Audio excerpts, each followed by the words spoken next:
श्रीं क्लीं श्रीं कुबेराय अष्टलक्ष्मी मम गृहे धनं पूरय पूरय नमः।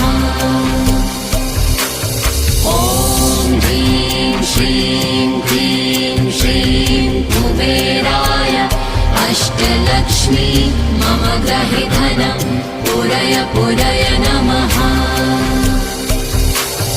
ॐ ह्रीं श्रीं क्लीं श्रीं कुबेराय अष्टलक्ष्मी मम गृहे धनं पूरय पूरय नमः। ॐ ह्रीं श्रीं क्लीं श्रीं कुबेराय अष्टलक्ष्मी मम गृहे धनं पूरय पूरय